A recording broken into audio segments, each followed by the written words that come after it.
인플레이션이 발생하는 이유가 부가가치가 생산되고 GDP가 성장하는 속도보다 돈이 풀리는 속도가 더 빠르기 때문에 인플레이션이 발생하는 건데, 이제 진짜 모든 게 풍부해지는 세상이 오는 거 아닙니까? 그러면 물건과 재화의 값이 떨어지겠죠. 돈은 계속해서 더 풀어야 같은 성장 속도를 맞출 수가 있으니 화폐 구매력은 더 떨어진단 말이에요. 그리고 실질 노동임금은 그렇게 늘지 않고. 그러면 이제 이런 상황에서는 좀 기성세대들의 자산보다 더 빠른 속도로 올라가는 그 무언가에다가 돈을 담아야 되는데, 저는 비트코인이야말로 가장 적절한 그런 투자처가 아닐까 생각을 하는 거죠. 많은 투자자분들이 놓치는 게 오르냐 내리냐 이거를 물으시지, 이 블록체인이라고 하는 기술이 앞으로 미래 기술 발전에 어떤 상관성을 갖고 있길래 얘는 이렇게 중요하고 얘는 왜 덜 중요한가. 짝퉁이 판치는 게 밈코인이라고 제가 가끔 이야기하거든요. 근데 짝퉁도 페니 주식처럼 2,000원, 1,000원에 다 거래할 수 있잖아요. 네. 도치코인도 그렇고, 그죠? 그러니까 이런 것들이 시장의 전반적인 분위기, 기술력을 망치는 게 아닌가, 그런 생각이 저는 들어요. 그 점에 대해서는 어떻게 보세요? 맞아요. 밈코인, NFT 이런 거는 이제 소음이죠. 너무 시끄러워져. 너무 시끄러워서 이런 그렇죠. 것들이 마치 전부인 것처럼 보이는 거지. 예. 사실 진짜 작은 소음인데, 투자자들의 입장에서는 이게 마치 이제 진짜 그 진면목인 것처럼 보이는 게 문제죠. 사실 그 아래 기저에는 훨씬 더 우리 박사님 말씀하신 것처럼 위대한 변혁이 다가오고 있거든요. 그렇죠. 이 트렌드를 우리가 알아야 되는데, 예. 중앙화, 군집화, 거대화가 지난 200년의 트렌드였다면 네. 코로나를 기점으로 해야 될까, 아니면 그 전에 뭐를 해야 될까는 모르겠습니다만, 최근 들어서 이게 다 마이크로 단위로 찢어지고 있는 게 트렌드입니다. 네. 그래서 뭐 저는 읽어보진 않았지만 경량사회라고 예. 하는 책도 최근에 나왔는데, 이런 것들이 베스트셀러에 오르고 막 이런 게 다 저는 하나의 현상이라고 봐요. 개인화, 맞춤화, 초경량화, 탈중앙화, 이런 것들로 트렌드가 변하고 있는 겁니다. 지금. 네. 하나하나 지금 찢어지고 있는 그런 게 트렌드거든요. 네. 어디에 그 힘을 뺏기고 있냐면, 예를 들어 구글이나 뭐 트위터, 지금은 X죠. 네. 넷플릭스, 이런 것들이 이제 주인이 기업이 아니라 사용자가 되는 인터넷, 그게 웹3입니다. 웹3라는 영역이 새로 만들어지면서 여기에 점점 그 권력을 빼앗기고 있는 게 현재 트렌드입니다. 네. 가장 여러분들께서 그나마 뭔가 찾아봤을 때 나올 만한 거 제가 하나 말씀드리면, 동영상 스트리밍 플랫폼 가장 유명한 거 유튜브죠. 누구나 다 유튜브를 봅니다, 요즘. 근데 북미에 가시면요, 캐나다와 미국에 가시면 유튜브에 대항마가 있습니다. 럼블이라고 합니다. 네. 럼블이라는 동영상 스트리밍 서비스가 있는데 엄청 많이 써요. 3천만 명인가 봅니다, 이거. 네. 이거의 특징은 뭐냐? 서버를 절대 어디 있는지 공개하지 않습니다. 1도 검열하지 않는다, 우리는. 왜냐면 유튜브가 너무 검열 이 수위가 높다 보니까 말 하나 잘못하면은 노란 딱지 붙고, 그렇죠. 수익 정지되고, 신고도 받아주고. 신고되고, 채널 삭제되고. 예. 크리에이터 입장에서 내 뭐 엄청난 시간과 에너지가 들어간 채널 하나가 한순간에 날아가 버릴 수 있고, 바로 이제 독재 권력의 폐해죠, 사실상. 유튜브가 너무 독과점이다. 그렇죠. 그래서 럼블이라는 게 나왔고, 그게 지금 잘 나가고 있습니다. 근데 럼블이 탈중앙화된 모델이잖아요, 결국. 기업이지만 여전히 네. 하나의 기업을 믿는 거지만, 네. 이념 자체가 우리는 절대 검열 없고 서버 위치도 절대 공개하지 않아. 그래서 정부가 뭐 이렇게 뭐 이거 검열해 이렇게 하더라도 말 안 들을 수 있어, 네. 라는 거거든요. 예. 근데 이 스트리밍 플랫폼이 하는 게 비트코인을 여기다가 접목을 시켰습니다. 또 후원하기를 할 수 있어요. 네. 그 컨텐츠를 보다가 너무 마음에 들잖아요. 그러면은 버튼 하나만 누르면 좋아요 누르는 것처럼 비트코인이나 USDT 스테이블 코인으로 후원을 할 수 있고요. 그 즉시. 네. 또는 스트리밍도 가능합니다. 그러니까 우리 유튜브는 구독을 해서 구독료를 매월 내면은 이제 광고를 안 볼 수 있지 않습니까? 그렇죠. 럼블도 마찬가지로 구독 모델도 있는데, 그렇게 안 하고 비트코인 지갑을 연결해 놓고 네. 그냥 내가 보는 만큼 자동으로 비트코인이 차감되는 기능이 이제 나와요. 예. 그러니까 이게 경제학 용어로 제가 알기로는 Value for Value Economy라고 합니다. 네. V for V. 예. 이게 바로 이제 지금 독과점 되어 있는 인터넷의 대체 모델이라고 할 수 있는 거거든요. 이런 개념은 이미 있어요. 탈중앙 뭐 이런 거 다 떠나서. 즉 광고를 내가 복지로 보고 회사도 돈을 벌고 뭐 크리에이터도 돈을 벌고 이런 구조가 아니라, 그냥 내가 소비자 입장에서 직접 크리에이터한테 지불하고, 플랫폼은 그냥 진짜 다리 역할만 하는 거. 그게 밸류 포 밸류 경제인데, 이게 만들어지고 있더라고요, 벌써. 그게 럼블이라는 회사로 지금 대변되고 있고, 네. 여기에 또 우연인지 필연인지 비트코인이 붙었다라는 거는 예. 사실 이 경제가 앞으로 제가 아까 말씀드렸지 않습니까? 비트코인이라는 딱 한마디 가치가 높아지는 건물이 들어선 거죠. 네. 럼블이라는 건물이 하나. 이 건물들이 앞으로 많아진다고 한번 생각을 해보실래요? 네. 그러면은 마치 70년대 강남 땅처럼 지금 엄청난 가치가 앞으로 생길 거라고 보고 미리 투자하는 게 좋다라는 생각이 좀 드는 거죠. 방금 그런 분야의 설득과 설명이 좀 더 많아져야 된다고 저는 생각을 해요. 요즘 각자 도생 이야기 많이 하잖아요. 네. 각자의 그 부동산 영역, 어떤 상상의 영역, 이 부분을 태깅을 딱 붙일 수 있는 권리가 바로 암호화폐거든요. 제가 보기에는. 근데 그거를 어떻게 자산의 가치로 표시하느냐, 이거는 우리나라 교육 상황에서는 이해하기가 힘든 것 같아요. 미국이나 서구의 교육 상태에서는 이해할 수 있는 내용 아닐까요? 어떻게 보세요? 그 점에서. 그렇죠. 저는 분명히 있다고 생각합니다. 네. 일단은 저는 그런 비슷한 주제가 나올 때 항상 게임 얘기를 하거든요. 네. 우리나라에서 유명한 게임들을 보면은 뭐 RPG, FPS 이런 어떤 미션이 나오고 계속해서 퀘스트를 깨면서 네. 미션을 클리어해 나가고 결국 최종 뭐 끝판왕까지 가서 이제 게임이 종료되는. 뭐 최근에 이제 아실지 모르겠지만 요즘 중국 게임 하나가 국내에서 굉장히 공전 히트를 쳤어요. 네. 실제 인물들이 네. 등장을 하는 게임입니다. 그래서 내가 게임에 참가자가 되면 계속해서 선택을 해야 돼요. 이런 게 이제 대표적인 아시아 감성입니다. 퀘스트를 내가 깨는 거. 그렇죠. 즉 주어진 문제에 대한 답을 푸는 거. 네. 근데 미국에서 유명한 게임이라 하면은 로블록스라는 게 있는데요. 로블록스를 해보신 분들은 아시겠지만 터 벌판에 그냥 내 캐릭터가 딱 남겨져요. 그렇죠. 그리고 뭘 해야 되는지 모르겠어요. 알아서 하라는 거죠. 알아서 하라는 거예요. 예. 근데 저는 도저히 재미를 못 느끼겠는데 어린애들 있지 않습니까? 네. 제 조카가 지금 7살인데 네. 그거를 엄청 좋아하더라고요. 그 안에서 너무나도 할 수 있는 게 많아요. 레이싱 게임도 할 수 있고 총싸움도 할 수 있고 경마도 할 수 있고 뭐 그냥 물물 교환도 할 수 있고 아무튼 그렇게 재밌어합니다. 이게 서양식 사실 교육 방법이거든요. 이게 바로 이제 동서양의 차이고 절대 변하지 않는 약간 교육 방법의 차이입니다. 네. 우리나라는 계속 대학 진학을 권장하고 대기업 취업을 권장하고 퀘스트를 주고 그거를 깨면은 잘했다고 하는 그런 획일화된 교육 시스템 하에서는 방금 말씀하신 것 같은 새로운 영역이지 않습니까? 네. 기존에 없었던 그러니까 무형의 가치에 뭔가 어떤 밸류에이션을 해야 될지를 내가 스스로 판단을 해야 되는데 그 전에 없었던 거기 때문에 그냥 안 하고 마는 거죠. 그렇죠. 근데 이제 미국 같은 나라가 대표적으로 해보겠다. 이거 재밌다. 한번 저질러 보자. 이렇게 이제 교육을 하라고 하기 때문에 네. 먼저 가치를 발견하는 것 같습니다. 예. 그래서 X, 트위터, 뭐 구글, 네. 페이스북 이런 것도 사실 다 무형입니다. 텐저블 하지가 않잖아요. 근데 이게 지금 수조 원의 가치를 가지는 기업들로 성장한 거는 결국 미국에서 또 이게 실리콘밸리에서 생겨날 수밖에 없었던 거죠, 사실상. 네. 그렇게 생각을 합니다. 그 방금 주신 말씀에 저도 공감을 하면서 군 복무할 때 사실은 그 미군하고 같이 복무를 했는데요. 미군이 한 번은 컴퓨터에 저를 이렇게 부르더라고요. 오라 그래서. 근데 스크린만 딱 보여줘요. 그 당시 80년도 중후반 때의 컴퓨터라고 하는 건 뭐 뻔한 블락 깨기 뭐 이런 내용 나올 때잖아요. 근데 그 컴퓨터의 게임이 어떤 거냐면 진짜 허벌판에 배 타고 내려가지고 그다음에 어떡하란 말이야. 그러면 그 미국인 친구가 네가 알아서 해봐.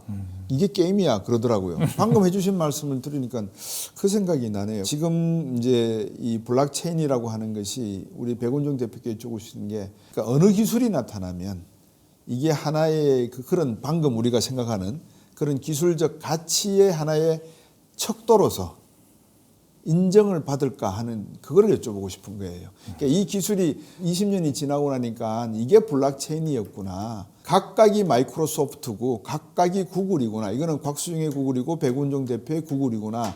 라고 하는 생각을 하게 되는 기술력이 무엇일까? 이게 제가 지금 요즘 생각하는 고민이에요, 사실은. 정말 뭐 거의 일론 머스크에 필적하는 그 정도의 해안을 담으신 고민이신데 최근에 일론 머스크 인터뷰 하나를 제가 봤는데요. 예. 니킬 카마스라고 하는 인도계 창업자의 유튜브 채널인데 이제 일론 머스크가 출연을 했는데 3에서 5년 뒤에 그 미래를 정확히 그렇게 말을 하더라고요. 말씀하신 것처럼 예. 휴머노이드 예. 그 로보틱스 기술이 발전해서 AI와 접목이 되어서 인류가 더 이상 노동을 할 필요가 없어질 거고 네. 스타링크를 통해서 인터넷이 전 세계가 다 연결될 거기 때문에 그렇죠. 인터넷 값도 굉장히 싸지고 그렇죠. 뭐 지금 우리나라는 뭐 통신 사업자 뭐 이런 규제 뭐 이런 걸로 다 묶여 있지만 사실 의미 없어진다는 거죠. 어차피 다 연결될 거고. 그러니까 에너지도 얘기합니다. 에너지도 더 이상 희소하지 않은 뭔가가 돼버리는 세상이 예. 온다고. AI가 너무 발전해서 AI가 스스로 AI를 발전시키면서 3년 뒤가 되면은 이제 스마트폰에 앱이랑 운영체제를 다 안 깔아도 된다. 오로지 디스플레이랑 배터리만 있을 거다. 3년 뒤에. 3년이라고 하더라고요. 네. 그리고 AI만 딱 그냥 있으니까 뭐든지 다 할 수 있는 거죠. 명령을 내리던 뭐 그렇죠. 하던. 그렇다면 모든 게 풍부해지는 세상이 오는 거 아닙니까? 네. 노동력도 필요 없고. 그렇죠. 그러면 물건과 재화의 값이 떨어지겠죠. 네. 지금은 인플레이션이 발생하는 이유가 부가가치가 생산되고 GDP가 성장하는 속도보다 돈이 풀리는 속도가 더 빠르기 때문에 인플레이션이 발생하는 건데 이제 그때가 되면 인플레이션이 발생하지 않는다. 돈을 푸는 속도보다 GDP 성장 속도가 더 빠르기 때문에 이 디플레이션 세상이 온다고 합니다. 그러면 돈의 가치가 오히려 희소해질 거라고 합니다. 돈이 이제 그냥 관념적인 추상적인 개념이 돼버릴 거고 네. 우리가 지금 쓰는 돈들은 다 가치가 없어질 거래요. 네. 뭐가 그러면 돈이 되느냐? 에너지가 돈이 될 거라고 하더라고요. 실제로 이제 솔라 에너지라고 표현되는 태양열, 네. 태양 에너지 이런 것들이 아직 제대로 활용되지 않았다. 근데 그때가 되면은 뭔가 희소한 게 진짜 돈으로 쓰여야 되기 때문에 제대로 태양열을 뭔가 활용한 에너지가 이제부터는 막 쓰일 거래요. 근데 희한하게도 태양광 그게 발전이 됐든 아니면은 뭐 태양 에너지를 활용한 뭐 다른 기술이 됐던 어쨌든 태양계 안에 사는 한은 결국 태양이 가장 에너지의 정점 아닙니까? 요걸 활용해서 우리 인류가 쓰기 쉽게 에너지를 치환한 게 전기고 네. 그 에너지를 활용해서 전기 에너지를 활용해서 생산하는 게 비트코인이거든요. 비트코인이 뭐 규제나 뭐 국경이나 이런 거 다 그냥 떠나서 그런 게 많이 희미해진다고 보고 사람들이 본격적으로 기축통으로 쓸 이제 돈이 될 거다. 희소하기 때문에 네.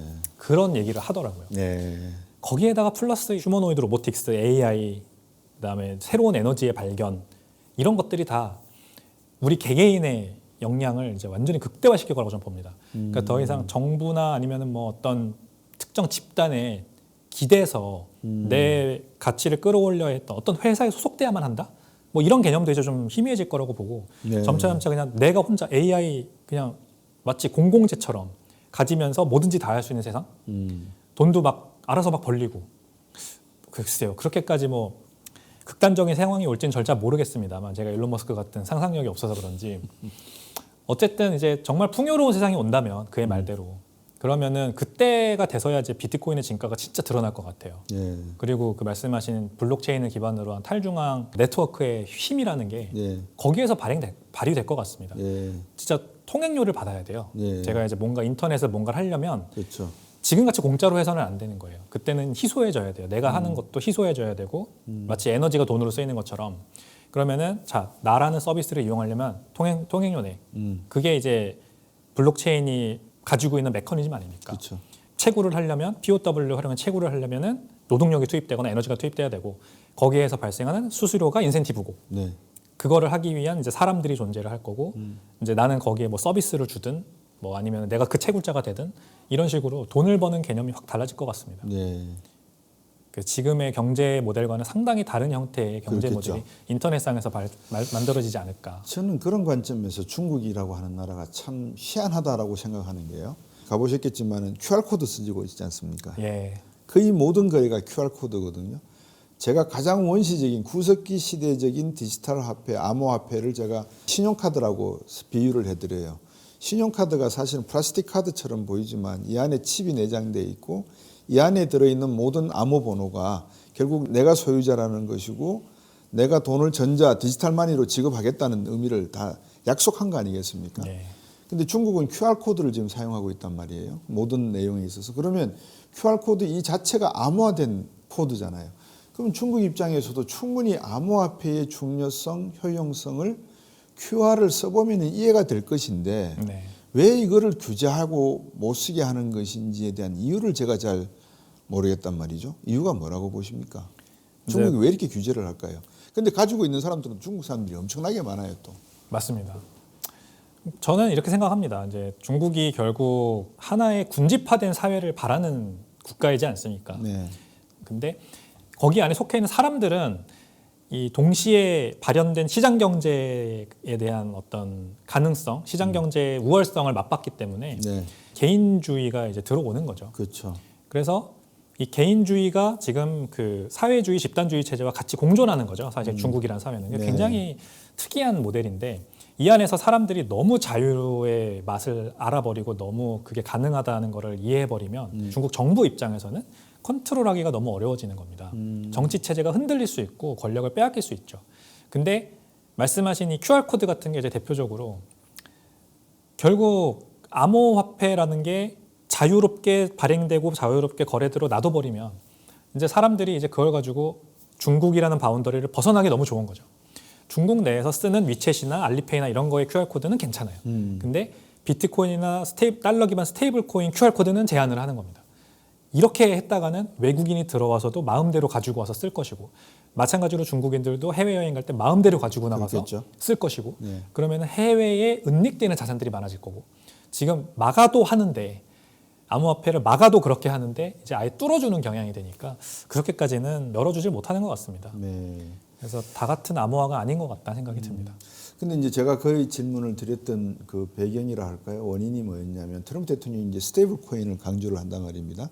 2024년 11월 3일로 제가 기억이 되는데 위스콘신 대선 유세 때 미국 달러의 기축통화 지위를 흔드는 국가들에게는 100% 관세 때리겠다라는 이야기도 공공연히 했어요. 그러면서 기축통화 지위를 유지하는 여러 가지 방법을 쓰고 있는데 그중에 하나가 스테이블 코인 발행하겠다라는 이야기를 했는데 경제학자 입장에서 스테이블 코인의 담보, 그러니까 발행을 하려고 그러면 담보 물건이 있어야 되지 않습니까? 그걸 단기 채권으로 하겠다. 그리고 일부 금이나 은으로 보안 포트폴리오를 만들어서 유지하게 하겠다. 이제 이런 이야기를 했단 말이죠. 근데 스테이블 코인도 아시다시피 단기 채권도 역시 단기 금리가 이렇게 변하지 않습니까?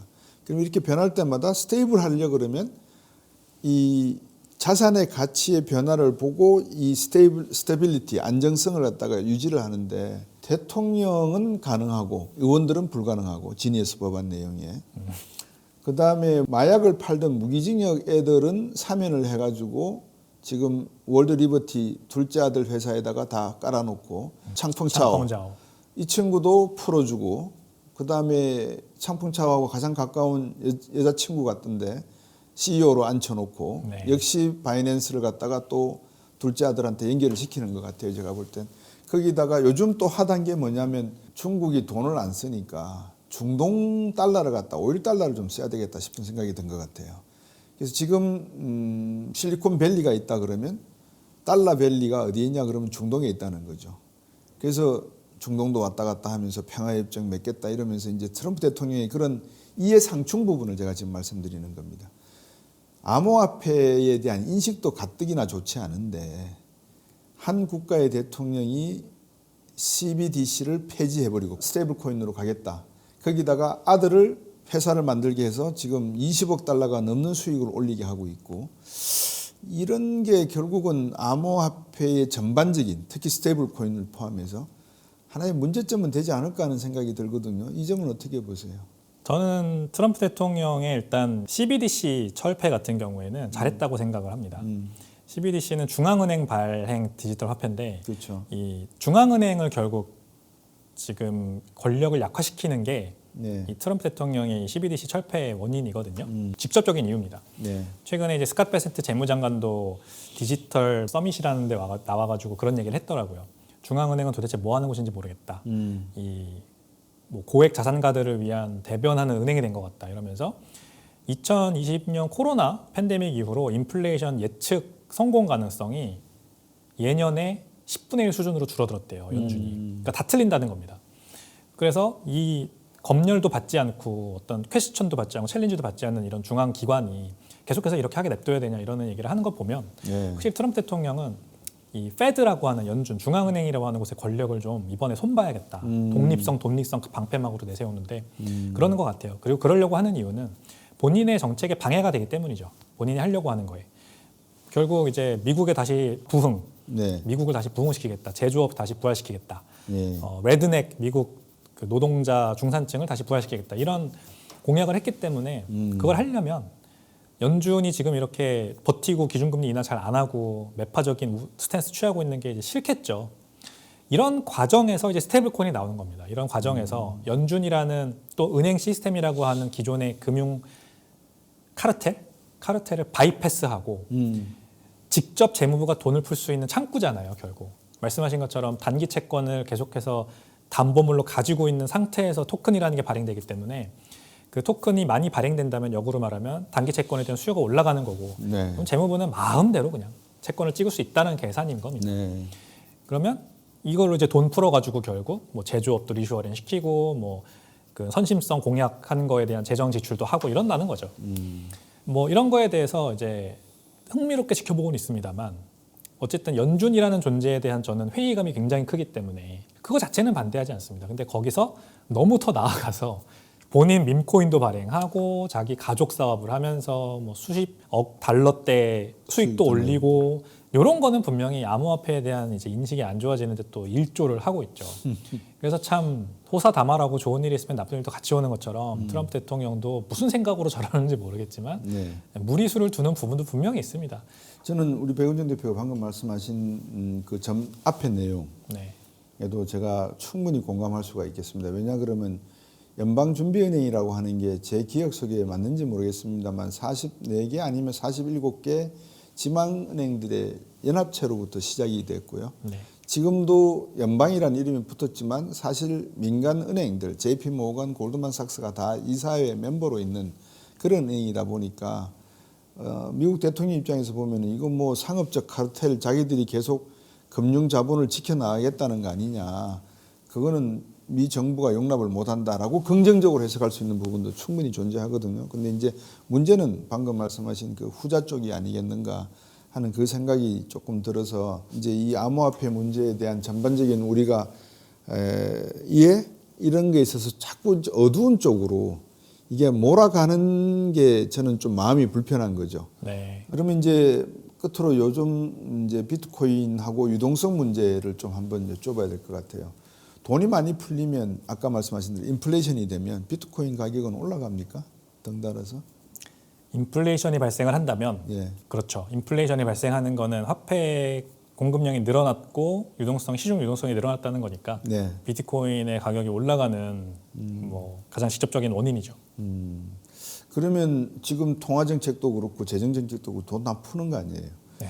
전 세계적으로 지금 세계 경제가 언젠가 한 번은 큰 몸살을 앓을 것 같다는 게 전부 재정을 풀어버리거든요. 코로나 이후에 지금 재정과 통화를 안 푼 나라가 없습니다. 대한민국도 물론 그 안에 포함이 되고요. 네. 그 와중에서 안전한 재산이 쉽게 생각할 수 있잖아요. 자, 인플레이션이 1이 돼버렸으니까 금과 은이 최고인데 여기에 다른 자산의 투자 자산으로서 암호화폐를 사놔도 괜찮지 않을까라고 질문을 한다면 배원정 대표께서는 어떻게 대답을 주실는지 궁금합니다.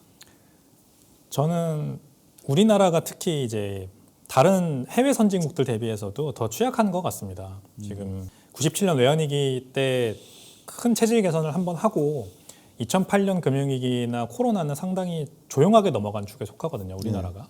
그리고 말씀하신 것처럼 그동안 이제 외환위기 전에는 기업 대출이 많이 나갔던 게 은행들도 망하고 기업들도 막 부도나면서 이제 부동산 대출로 다 전이되는 97년 이후에 그런 우리나라가 경제가 체질 개선을 겪으면서 부동산으로 너무 많은 돈이 들어가서 이제 그냥 전 국민이 부동산 빚을 떠안게 지금 결과적으로 빚을 떠안게 된 그런 상황이에요. 그래서 어느 해외 선진국들보다도 가계부채가 문제가 심한 나라지 않습니까? 그렇죠. 그래서 좀 뇌관의 종류가 다른 것 같아요. 뭐 미국은 국가부채, 유럽도 국가부채, 뭐 중국은 기업부채, 사실상 국가부채지만 기업부채, 뭐 이런 식으로 민간의 어떤 큰 거품이 껴 있어서 이게 당장 무너질 것 같다 그런 느낌은 아닌데 우리나라가 좀 그게 심해서 걱정인데 이 상황에서 특히 이제 인플레이션이 발생하고 있고 앞으로 화폐 구매력이 더 떨어지고 뭐 서학개미들은 괜히 미국 주식에 투자하겠습니까? 우리나라 제조업 산업 포트폴리오에 대한 어떤 신뢰가 지금 좀 좋아지긴 했지만 그동안 상당히 많이 낮았던 게 이제 다 서학개미로 해외 주식을 투자하고 있는 이유고 그래서 우리나라 사람들이 특히나 더 탈국경화된 자산에 관심을 가져야 되는 것 같습니다. 저는 이제 물론 미국 주식도 좋은 해결책이고 좋은 주식에 투자할 수만 있다면 좋은 방법이지만 또 금도 굉장히 좋은 이제 투자 방법이지만 그동안 기성세대의 부를 상당히 많이 담아준 기성세대의 자산이거든요, 사실상.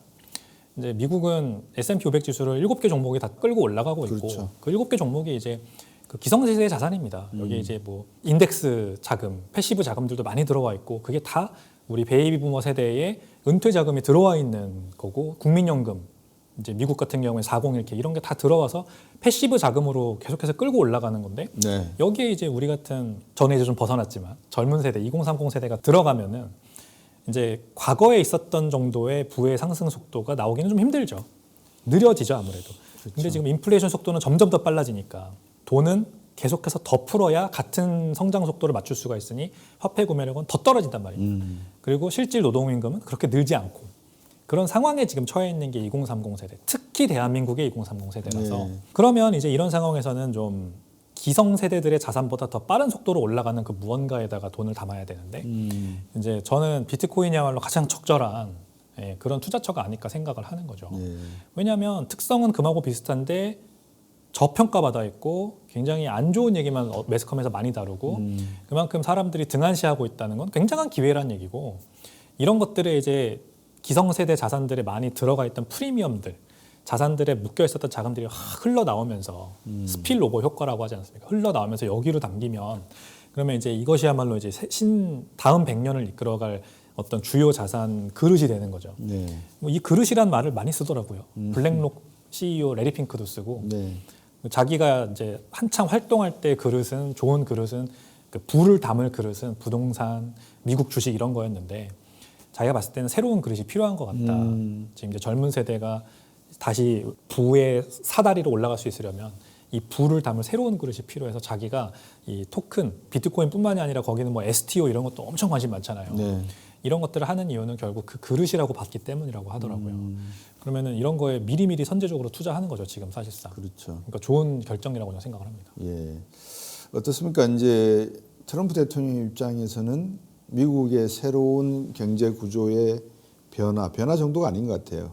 상당히 긍정적으로 봐서 개혁과 혁신을 지금 요구하고 있는 것 같고 미국을 제외한 많은 국가들은 트럼프 대통령의 그 의미를 제대로 이해하지 못하고 있는 그러니까 이해하지 못하는 이유가 트럼프 대통령 자신이 개혁을 막 한다 해놓고 그 이해관계가 되는 부분에 가족들이 확 들어가 있으니까 아까 말씀하신 대로 이미지가 좀 흐려지는 그런 내용도 있는데 많은 분들이 암호화폐 이야기를 하면서 스테이블 코인, 민 코인, 알트 코인, 비트코인, 이더리움 여러 가지의 코인들을 말씀을 하시거든요. 아직까지는 암호화폐에 대해서 관심은 많은데 투자를 하려고 하는 자금이 부족한다거나 아니면 리스크를 부담할 생각이 별로 없다거나 아니면 돈 놓고 돈 먹게 하겠다는 약간 투기적인 성향을 가지고 시장이 형성되는 분위기 극히 초기 단계의 모습이지 않는가 하는 생각이 들거든요. 암호화폐 시장이 활성화되려면 어떤 충분 조건들이 갖춰져야 될까요? 우리 평소에 생각하신 게 있습니까? 예, 일단 비트코인과 알트코인은 다르다라는 걸 명확하게 인지를 해야 됩니다. 이제 같은 블록체인이라는 카테고리로 묶으면 안 돼요. 또는 가상자산이라는 카테고리로 묶으면 안 됩니다. 여기에 다 속고 있죠, 사실. 제도도 그렇고, 뭐 매스컴에서 다루는 것도 그렇고, 심지어 증권사에서도 커버할 때 약간 섹터로 나누는 것처럼 가상자산 섹터로 나눠버리고 비트코인과 알트코인 다 같이 묶는데 명확히 다릅니다. 비트코인은 화폐, 돈, 뭐 원자재라고 봐도 되고 금과 비견되는 그런 무기명 자산이고요. 알트코인들은 블루칩 주식이라고 보시면 됩니다. 옛날에 많이 썼던 단어 있지 않습니까? 뭐 닷컴 버블 때 뭐 닷컴만 붙으면은 다 가격이 올라갔던 뭐가 될지 모르겠지만 그런 주식들을 많이 생각하시면 좋을 것 같아요. 네. 이 알트코인들은 블록체인이라는 기술을 활용해서 뭔가 사용성을 만들어내야 되는 그런 과제를 지닌 스타트업들입니다. 근데 이런 것들이 이제 앞으로 어떻게 발전될지는 너무 미지수라서 굉장히 위험 자산이라고 할 수 있죠. 그 엄청난 믿음과 회한이 없으면 여기에 투자하기가 어려운데 게다가 또 여기 이제 투기 세력도 많이 붙어가지고 더 투자하기가 어렵게 만드는 게 알트코인 세상이에요. 그래서 지금 트렌드에 사실 맞지 않습니다. 지금은 누가 뭐래도 주도주 위주 장세예요. 여전히 그 코로나 팬데믹 이후로 인플레이션이 높게 발생하고 네. 기준금리를 급격하게 끌어올리면서 그 인플레이션을 잡으려고 하는 그 아직도 그게 지금 전 세계에 있는 중앙은행들이 다 지금 가져가고 있는 기조이기 때문에 이런 상황에서는 주식이든 부동산이든 암호화폐든 모든 것들의 가격이 다 올라가는 게 아닙니다. 주도주, 갈 놈만 가고 잘된 놈만 잘 되는 그 주도주 장세가 펼쳐집니다. 그래서 사실 비트코인이 지난 2024년부터 거의 주도해오면서 알트코인들은 뭐 그 중에서도 올라간 것들이 몇 개 있긴 하지만 전고점을 쉽사리 뚫지 못하고 있죠. 근데 비트코인은 전고점 뚫고 작년에 135% 올랐고 올해 이제 좀 주춤하긴 한데 그러니까 작년부터 올해까지로 보면은 그래도 200% 가까이 올랐단 말입니다. 전고점 뚫고. 이런 게 다 마찬가지. 주식시장에도 7개 종목, M7 주식이 사실상 다 저기 지수를 그냥 끌고 올라가고 있고 7개 종목 빼고 493개 종목으로 보면은 몇 프로 못 올랐어요. S&P 500 지수가. 이런 게 부동산도 마찬가지. 서울 상급지 지역으로 다 쏠림 현상, 가격 오르고 지방은 내려가고. 이게 지금 현재 트렌드라서 알트코인 투자는 지금 현재 트렌드에는 맞지 않습니다. 그래서 비트코인을 꼭 투자를 해야 된다는 거고 그 투자도 샀다 팔았다 하면 안 되고요. 우리 저축을 할 때로 생각해 보세요. 제가 화폐라고 말씀드렸죠. 비트코인은 돈을 갖다가 투자를 한다는 거는 돈을 샀다 팔았다 하는 게 아니지 않습니까? 꾸준하게 정기 적금 들듯이 불입하는 거죠. 내가 열심히 일해서 번 돈, 그 돈은 에너지입니다. 결국 내 노동력을 에너지로 치환한 거고 그 에너지를 화폐라는 곳에 담아놓는 건데 그 화폐가 뭐 정기 적금, 예금 이런 걸로 이제 표현되는 거죠. 이자가 약간 나오는. 근데 이게 지금 이자율이 너무 낮고 화폐 구매력이 떨어지니까 인플레이션을 역전하지 못하고 여기에만 돈을 담으면 결국 내가 가난해지는 겁니다. 그래서 사람들이 부동산 투자, 주식 투자로 내몰리는 건데 자 이제 한 바퀴 돌았죠. 여기로 가는 거는 기성세대의 자산이라서 이미 고평가 많이 되어 있고 신세대의 돈을 담지 못한다. 그러면 새로운 그릇에 담아야 되고 그게 비트코인이에요. 비트코인은 계속 돈을 담는 겁니다. 네. 정기 적금 하듯이. 그러면 이 비트코인이라고 하는 자는 물론 단기 등락은 있지만 장기적으로 봤을 때는 무조건 화폐 가치 하락을 그대로 흡수하면서 가치가 올라갈 거예요. 인플레이션이라는 것과 말하자면 같이 가는 거죠. 이 인플레이션이 뭐 주식으로도 오고 금으로도 오고 부동산으로 오겠지만 비트코인이 상대적으로 덩치도 작고 신흥이고 뭐 기대감도 없기 때문에 사람들이 더 급격하게 오를 겁니다. 네.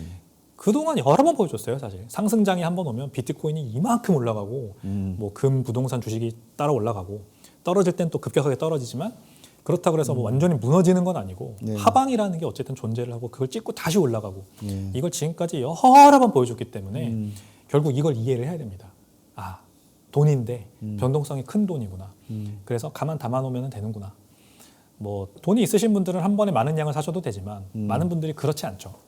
예, 월 소득으로 사시는 분들 많으니까 네. 습관적으로 딱 정기적금 날 정해가지고 자동이체 되면은 그냥 그거 안 보듯이 비트코인도 그렇게 투자를 하셔야 돼요. 네. 그러다 보면은 남들보다 더 빠르게 부자가 될 수 있는 그런 부의 추월차선 네, 아마 올라타실 수 있지 않을까 싶습니다.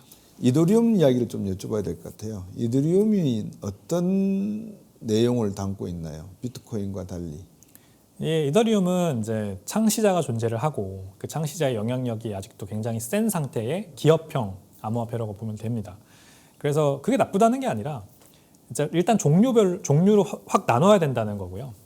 이 금도 뭐 발행 주체가 없듯이 비트코인도 발행 주체가 없는 특성인데 이더리움은 발행 주체가 명확하다. 그러므로 우리가 주식 투자하는 것처럼 봐야 된다는 게 이제 제가 말씀드리고 싶은 부분이고 그러면 이제 우리가 주식이라는 걸 투자할 때 단타치고 뭐 이런 거를 떠나서 어떻게 투자하냐는 이제 원론적으로 접근을 해보면 밸류에이션을 하는 방법이 뭐니까 미래 현금 흐름을 현재 가치로 땡겨오잖아요.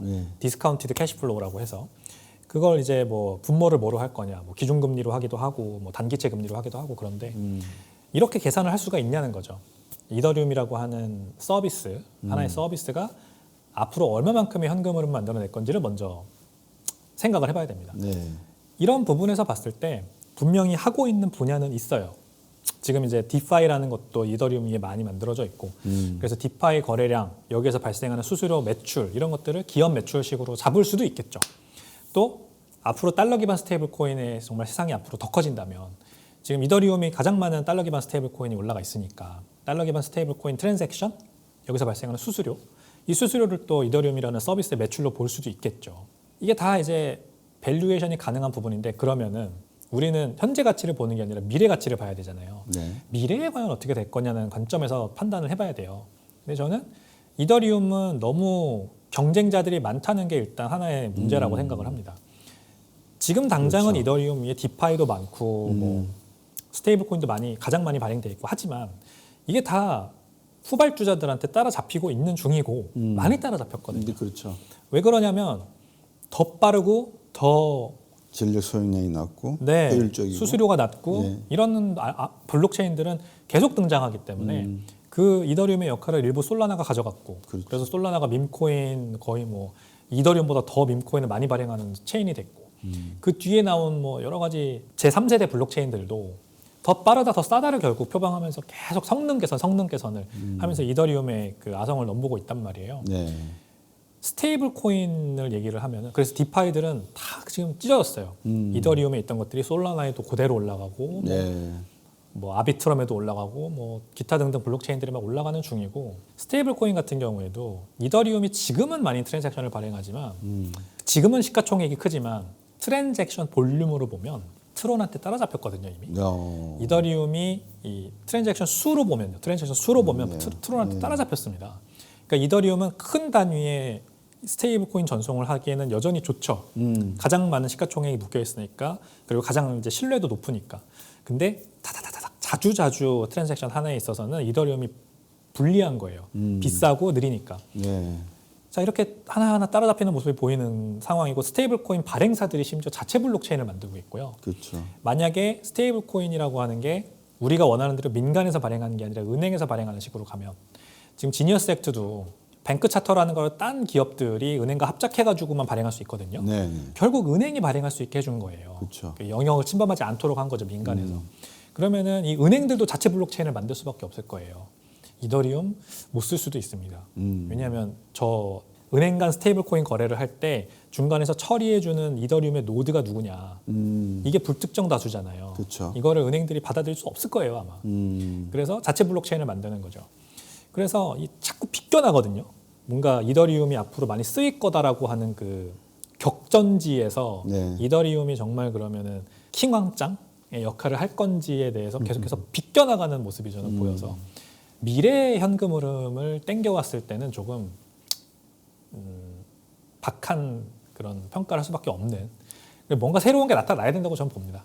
이제 2021년에 NFT 같은 게 나타났고 뭐 그 뒤에도 무브투원이라고 해가지고 뭐 그런 사용 케이스들이 있었던 것 같지만 다 지금은 사라졌고 또 뭔가 새로운 게 나올 수 있을지 모르겠습니다만 그게 나오기 전까지는 이더리움에 대한 가능성은 저는 좀 그렇게 좋지 않게 봅니다. 그 새로운 것이 양자 컴퓨팅이 되면 어떤 일이 벌어질 것 같습니까? 양자 컴퓨터. 예. 일단 비트코인과 이더리움이나 나머지 암호화폐 모두의 위협이 되죠. 다 이제 비트코인의 그 개인 키, 공개 키, 그 키쌍이라고 하거든요. 네. 키페어라고 하는 모델을 차용해서 만들어진 거기 때문에. 근데 이거를 이제 양자 컴퓨터가 나오면 해킹할 수 있다 이거죠.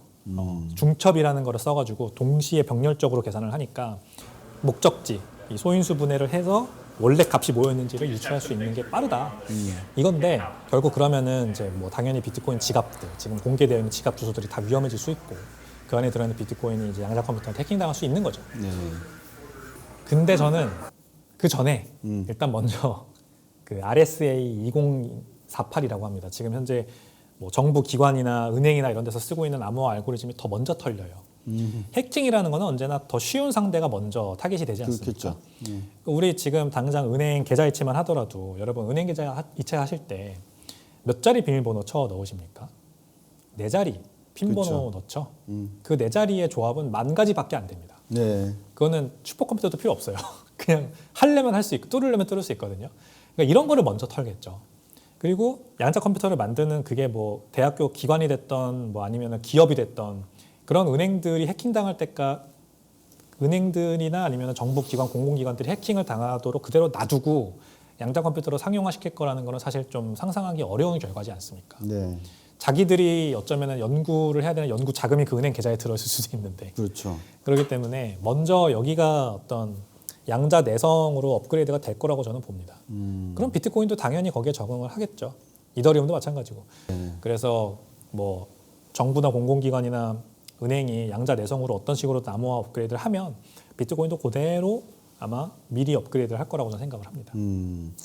결국은 이제 궁극적으로 어떻게 보면 자산까지도 토큰화를 시킬 수 있는 방법으로 갈 것 같다는 생각이 들거든요. 금도 내가 굳이 가질 필요가 없이 내가 그 금을 가지고 있다는 것을 하나의 암호화폐로 아까 말씀드린 데 태깅만 딱 붙여놔 버리면 내 코드에다가 비밀 금고에다가 여놓을 필요도 없고 그냥 내가 잘 보관만 한다면 잊어버리지만 않는다면 이 조건이 상당히 사실 힘든 조건이거든요. 잊어버리지만 않는다면 저도 암호화폐 이렇게 몇 번 지갑에 놓고 해봤습니다만 이 프라이빗 키 가지고 있는 게 정말 힘들더라고요.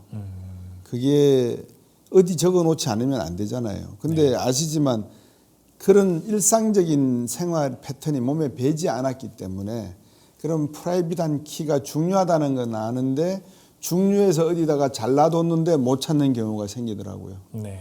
그럴 경우에 퍼블릭 키를 이용해서 거꾸로 프라이빗 키를 찾아내는데 그게 가능하면은 이거는 아까 말씀하신 대로 제대로 된 블록체인 기술을 이용한 암호화폐가 아니라 그냥 알트코인의 원 오브 댐으로 만들어진 뭐라 그럴까요? 짝퉁 그렇죠. 같은 느낌이 들어서 이거는 피하는 게 맞다. 이런 화폐는 암호화폐라고 부르지 않는 게 맞는 것 같다. 그런 생각이 듭니다.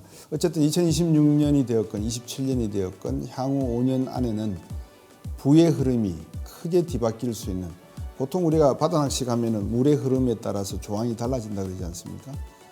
고기를 많이 낚을 수 있는 물 흐름으로 바뀌는 그런 기간이 향후 5년 일어날 것 같습니다. 여러분께서 가지고 계시는 자산도 잘 지키시고 또 새로운 부를 창출하시려고 하면 반드시 혼자서 하시는 건 어렵다고 생각이 되시면 전문가들, 그리고 정직하고 투명한 전문가들께 반드시 자문을 얻으시고 공부하시고 하는 그런 방향으로 여러분의 미래를 설계하셨으면 합니다. 오늘 배훈유 대표님 암호화폐에 대해서 잘 들었습니다. 감사합니다. 감사합니다.